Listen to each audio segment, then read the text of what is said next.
Hey guys, welcome back to Cinema Rules Podcast. I'm Santiago and that's Bryce. Hey guys. We just got done watching Star Trek Into Darkness, getting ready for Star Trek Beyond.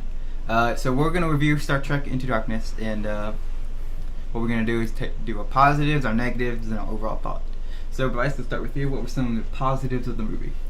Well, it was freaking sweet. It was, I don't want to say better than the original, but it was definitely up there. It was action-packed. It had a lot of suspense to it, definitely more than the first one had. You actually had, like, fear for the characters. Mm-hmm. You actually feel like, man, I don't know what's going to happen. And it had a lot of, like, mystery that you didn't know what was going on, and then kind of, like, wraps up. Yeah. You're just like, what? And then it was just... It was very pretty. It was action packed. It was awesome. My positives for the movie is, as you said, action packed, obviously.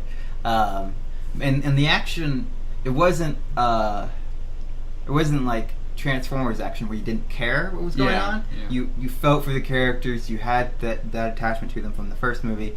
The another positive is, unlike the first Star Trek movie, this had a very good villain. Like this villain was not to be trifled with. He was very formidable to the crew of the Star Trek Enterprise, or USS Enterprise, and so the villain, and as you said, a lot of suspense to the characters, and the writing for this movie, had that mystery to it, and had that. So I thought the writing was definitely upped. More than the last one. What were some of your negatives of the movie? Any negatives at all, or did you just like... Just the Barnes character. Bones, that's right. Carl Urban's character in the film. Yeah, I still don't like him. That's the only gripe I had with that and the first one. Mm-hmm. And I guess without spoiling it, that's about it. A few... this movie's been out for a while, so I'm pretty sure you could spoil it. As I said, the writing was really good in this one, but they bring up this thing with Kirk's vitals and how it's going out of whack, and they just never address it again. It just like goes away, and you're just like, okay, so if it's why was that there in the first place if you're not gonna do anything? I just didn't understand why they added that in the movie. So I thought that was a little lazy writing, a little bit, because they didn't, conclude that storyline whatsoever. And then another thing about the storyline is when they have the new female take off her clothes for no reason. Yeah, that's what it's I just was like thinking. It's like, okay, was that really necessary?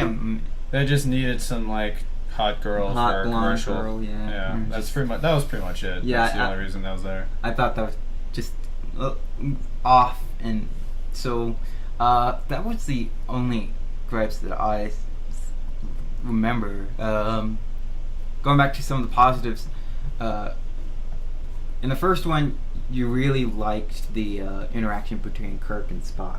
In this one, they upped it a little with a little what is the right thing to do between two characters, because they both seem to have a different way of going about doing things in the movie.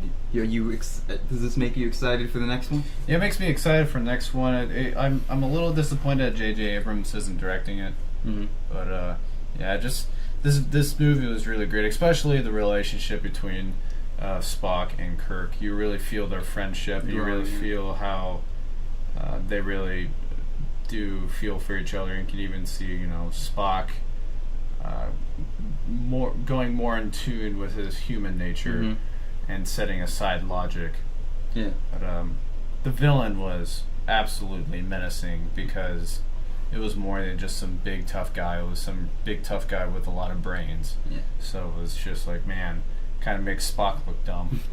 So I really liked it. My final thoughts of the movie is it definitely upped the ante from the last one. The action is all there, so I'm very excited to see the next one.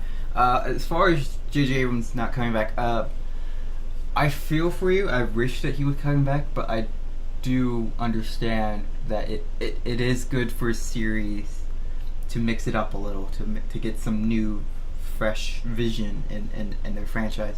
So I'm not as upset about it. So the movie was great. I highly recommend this new iteration of Star Trek, and yeah, that's all I have. Alright guys, click that subscribe button, hit that like button if you like this video, and we will see you next week.